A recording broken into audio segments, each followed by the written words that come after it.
Hello there, ladies and gentlemen. You're watching Al 24 News live from Algiers. Coming up next, our World News program.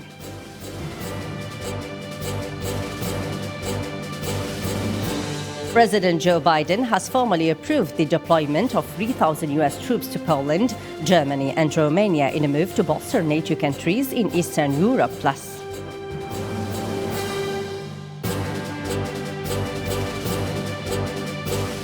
New Zealand has announced the phase of reopening of its borders as the country starts to ease some of the world's toughest COVID restrictions.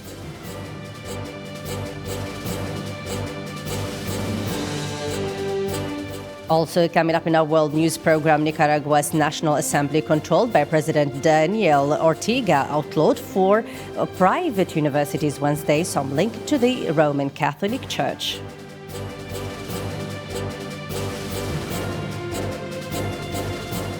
While it won't look the same as in 2008, with far fewer people in attendance due to COVID-19 protocols, Beijing stepped into history as the first city to host the Summer and Winter Olympics that will officially get underway with the opening ceremony on Friday night.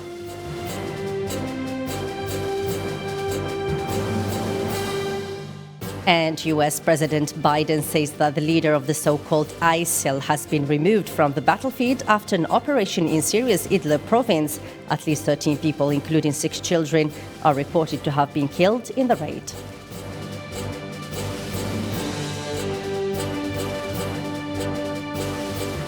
And we start with this developing story. U.S. President Joe Biden has approved sending additional forces to Eastern Europe as Washington moves to prevent a feared Russian invasion of Ukraine. And on the other side, Kremlin spokesperson Dmitry Peskov said U.S. de facto is continuing to pump up tension in Europe. Marwa Belawi reports.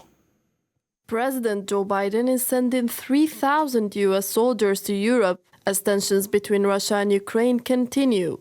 Pentagon spokesman John Kirby says the move is not permanent and will adjust as the conditions evolve.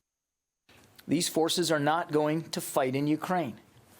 They are going to ensure the robust defense of our NATO allies. Now, let me lay this out for you in a series of 3 steps. First, 1,000 soldiers that are currently based in Germany will reposition to Romania in the coming days. Now, this is a Stryker squadron, a mounted cavalry unit that's designed to deploy in short order and to move quickly once in place.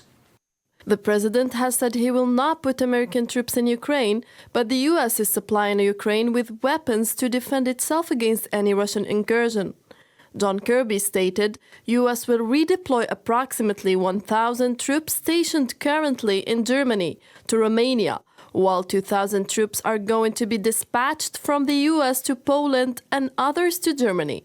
The deployments of U.S. troops to Eastern Europe are a show of support to NATO allies, feeling threatened by Russia's military moves near Ukraine and the threat of an invasion. The move is to send a message that the West isn't backing down and that the U.S. is preparing for any further aggression of Russian President Vladimir Putin launching an invasion on Ukraine, as Russia as well showed no signs of de-escalating after several rounds of diplomatic talks with the U.S. and NATO. Biden signed off on an additional troops following a meeting on Tuesday morning at the White House with Defense Secretary Lloyd Austin and Joint Chiefs Chairman General. The Turkish President Recep Tayyip Erdogan is visiting Kiev at the invitation of his Ukrainian counterpart Volodymyr Zelensky as Ankara makes diplomatic efforts to ease a standoff between Russia and Ukraine. Furthermore, Ukraine and Turkey will sign a dozen agreements, including a free trade deal. The visit will become the latest in a string of leaders to visit Kiev recently. Nabil Khazini reports. It seems that Kiev has become the center of the world in the last days. Several world leaders headed to Ukraine's capital. The last one is the Turkish president, Recep Tayyip Erdogan, who arrived to Kiev and hopes to play a role as a mediator in the escalating crisis. We closely follow the tensions in the region and the challenges that the Ukraine is facing with. Ukraine, which is a strategic partner of our country and our neighbor, We are supporting their territorial integrity and sovereignty, which we articulate in each platform. In 1991, Turkey was among the first countries to recognize the independence of Ukraine. Erdogan's visit comes on the occasion of the 30th anniversary of the start of the relations between Turkey and Ukraine. The Turkish president, along with his Ukrainian counterpart, Volodymyr Zelensky, will discuss major regional and international issues. Erdogan has previously said he does not want an unrest in the region to happen. Of course, as Turkey, we wouldn't accept an unrest to rise in the region. During the visit, Ankara and Kiev are set to sign a dozen of agreements, including a long-awaited free trade deal. Trade turnover between Turkey and Ukraine, which are both Black Sea littoral states, totaled $7 billion in 2021, with Ukrainian exports worth $4.1 billion. Grain and metal accounted for 70% of Ukrainian sales to Turkey. The Turkish Foreign Ministry announced that Kiev is a strategic ally and that Turkey supports Ukraine's territorial integrity and sovereignty. As for the Donbas region, finding a peaceful solution in accordance with international law is what Ankara hopes. At least 13 people, including 6 children, have been killed in a United States Special Operation Forces raid in Syria's rebel-held Idlib province.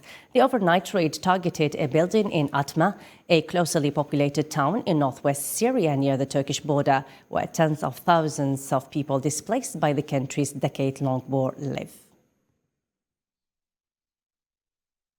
U.S. President Joe Biden says that the leader of the so-called ISIL has been removed from the battlefield after an operation in Syria's Idlib province. At least 13 people, including 6 children, are reported to have been killed in the raid. Hassan Berkan reports.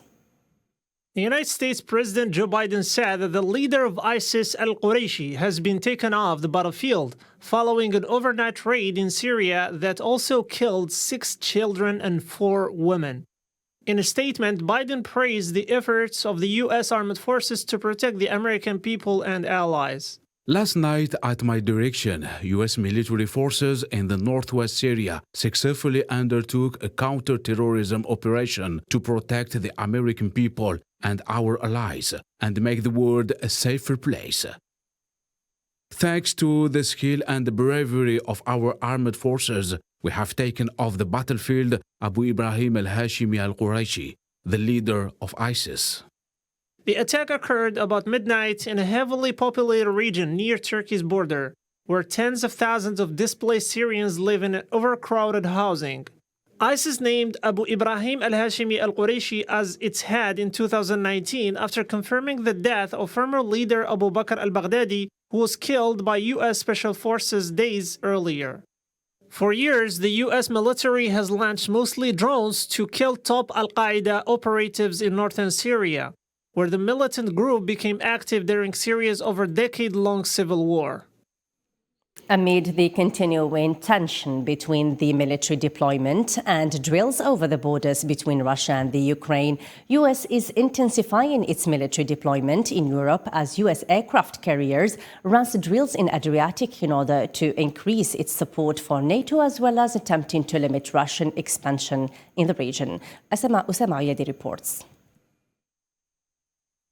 USS Harry S. Truman's Rear Admiral said on a statement that they are braced as aircraft carrier carries out NATO military exercises in the Adriatic while Russia-Ukraine tensions ramp up. The Rear Admiral leading the USS Harry S. Truman announced that they are ready to operate anywhere after the aircraft carrier was placed under NATO command for the first time since the end of the Cold War amid escalating tensions between Russia and Ukraine. The U.S. Admiral leading the Harry S. Truman aircraft carrier strike group wouldn't speculate on Wednesday about what comes next after exercises in the Adriatic Sea and in the coming days. Navy rules prohibit talking about future operations. But as the Pentagon looks for ways to reassure jittery NATO allies following Russia's deployment of over 100,000 forces near Ukraine, the Truman is a powerful symbol of U.S. military might and NATO capabilities in a region increasingly on edge.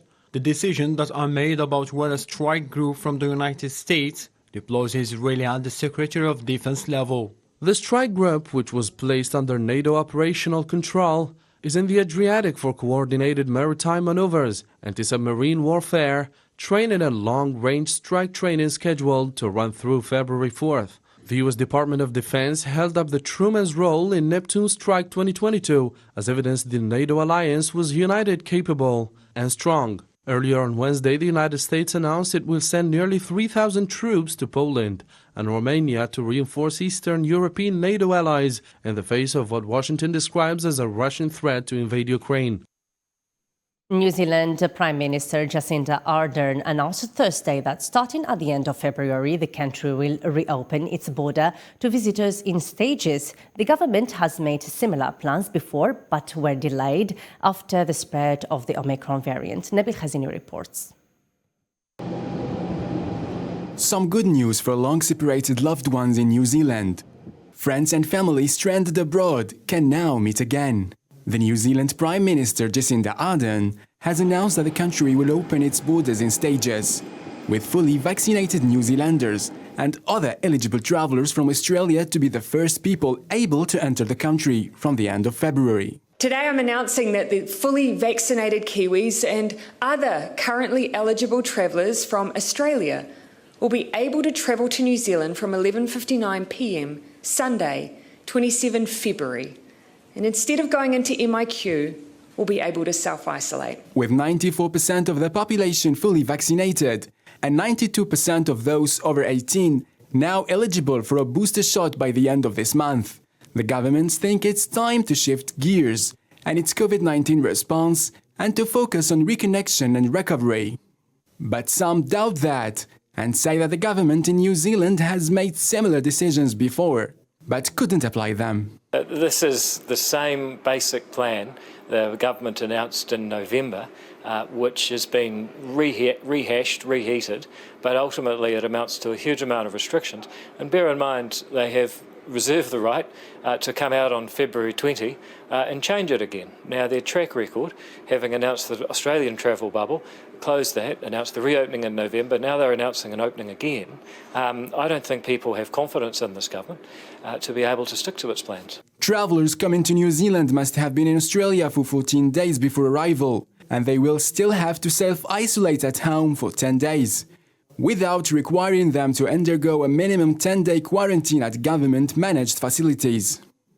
Fully vaccinated New Zealanders and other currently eligible travellers from the rest of the world will also be able to travel into New Zealand without going through MIQ. 2 weeks after this first stage, New Zealand aims to welcome its citizens, as well as skilled workers from anywhere in the world.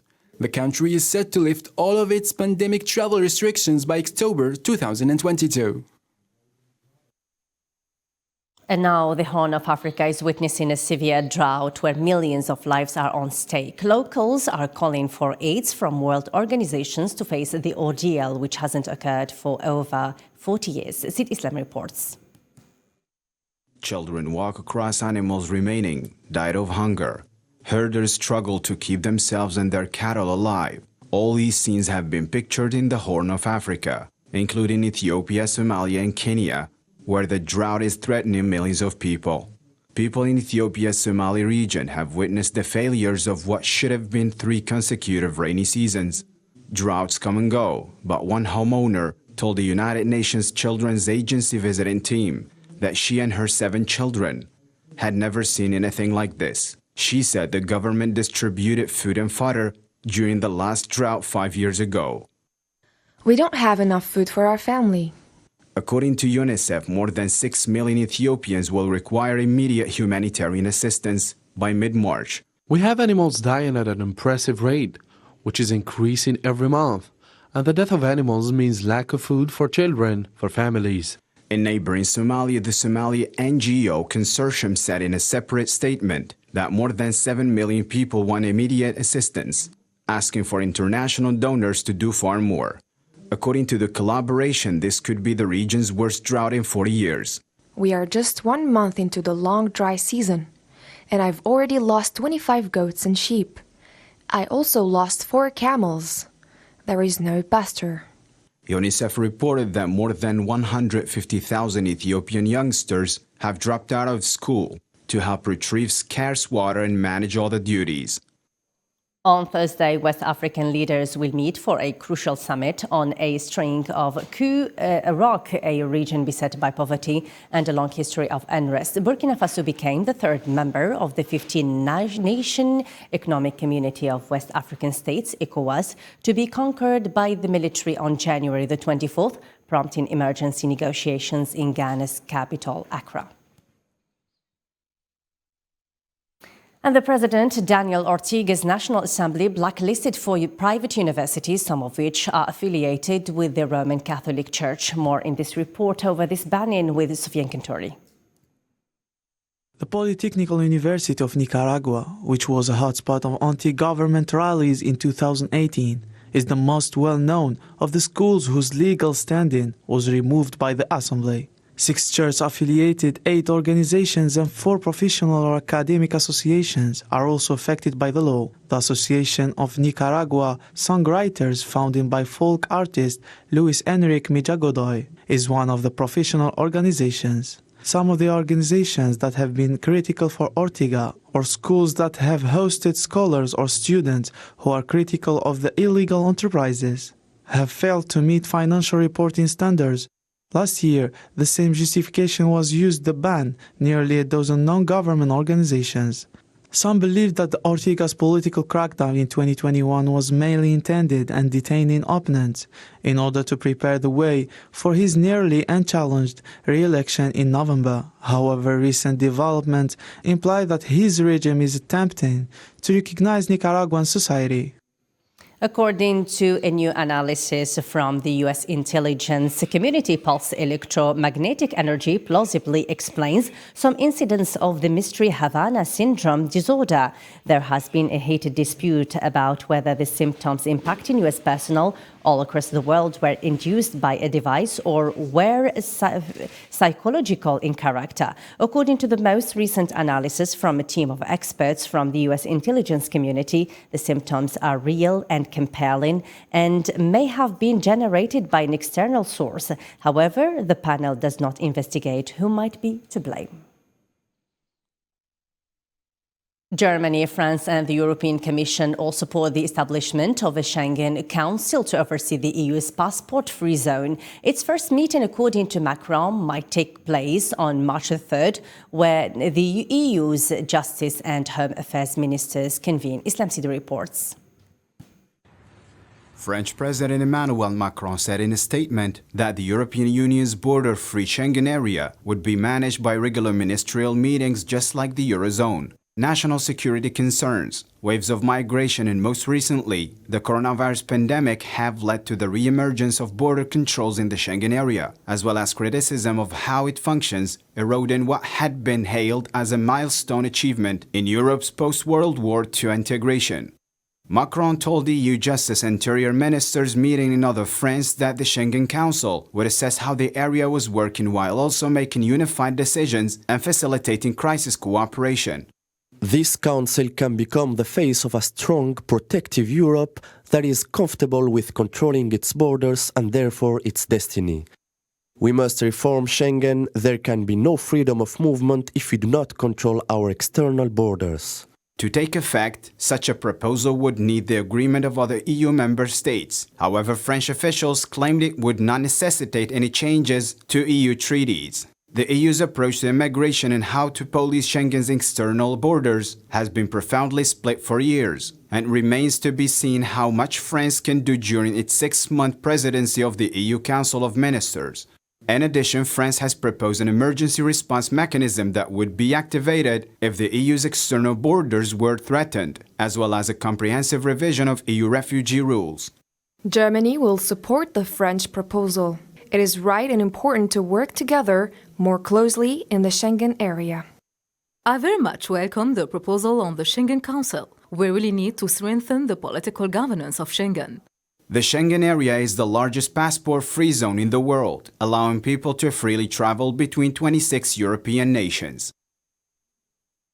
Final preparations for the Beijing 2022 Winter Olympics have headlined an International Olympic Committee Executive Board meeting with the organization's Athletes Commission, while plans to hold an athlete town hall meeting later this year have been revealed. Meetings with the IOC Athletes Commission and Olympic Winter Sport Federations have taken place prior to tomorrow's IOC Executive Board meeting. And for more news around the world about COVID-19, let's follow this report by Sofiane Kentori. Authorities said various investigations into illegal activities are underway in the nation's capital, following a rally that began with a group of truckers objecting to new Canadian COVID-19 vaccine mandate and new into larger rallies over the weekend. Airlines and other travel industry groups requested the Biden administration on Wednesday to eliminate COVID testing requirement for vaccinated passengers before US-bound flights, in an effort to jumpstart the sluggish international travel rebound. The Standing Committee on Vaccination, Germany's expert vaccine commission, is preparing a recommendation on whether to provide a fourth dosage of COVID-19 vaccine, according to a committee head Thomas Mertens, in comments released Thursday. The UK has reported another 534 coronavirus-related deaths, according to the government's daily update, with a new statistic revealing the virus is tearing through children of primary school age. According to the UK Health Security Agency, the number of deaths is high because the data includes a backlog of recent fatalities. And for more news around the world, let's follow this report by Miriam Zian. The head of Libya's Human Rights Commission said he opposes the renewal of immigration agreement with Italy. Amnesty International has slammed Italy's plan to renew the pact for another 3 years without making any substantive modifications to the text. According to a report released earlier this week by Amnesty International, the Italian government was scheduled to ratify the agreement's continuation on Wednesday. Nigeria's Shebah Exploration and Production Company said in a statement on Thursday that flames have enveloped the Trinity Spirit floating production, storage and offloading vessel following the incident a day earlier. Sepcol chief executive said we can confirm that there were 10 crewmen on board the vessel prior to the incident and we're prioritizing investigations with respect to their safety and security. However, it is not clear if any casualties have been recorded or the quantity of oil spilled into the sea. The UAE said 3 drones entered its airspace over unpopulated regions early Wednesday, marking the 4th such attack on the Gulf business and tourism powerhouse in recent weeks. The ministry went on to say that it is prepared to deal with any threats to the nation and is taking all necessary precautions to defend the UAE and its territory.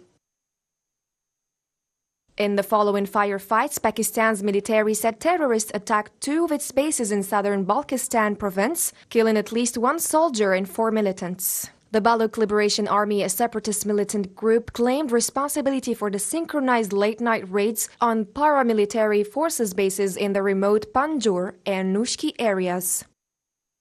According to the government of Guinea-Bissau, a massive inquiry into a failed effort to topple President Umaru Sissoco, who survived a gun attack during the revolt that lost 11 lives, was initiated on Wednesday. Local media stated that life was slowly returning to Bissau Street on Wednesday as businesses and banks reopened. Soldiers, on the other hand, were patrolling the streets and blocking entry to the Palace of Government complex where the incident occurred. And finally, Algerian oil company Sonatrach announced on Wednesday the beginning of the construction and development phase of Al Asl gas field in eastern Algeria as part of a joint project with Russian gas giant Gazprom. With the gas production at the site expected to begin in 2025, it added that it has drilled 24 wells and constructed a unit to process natural gas. That's all for me, Nadia Kasmi, and the rest of the team. The news continues on Al 24 News. Thanks for watching. Bye for now.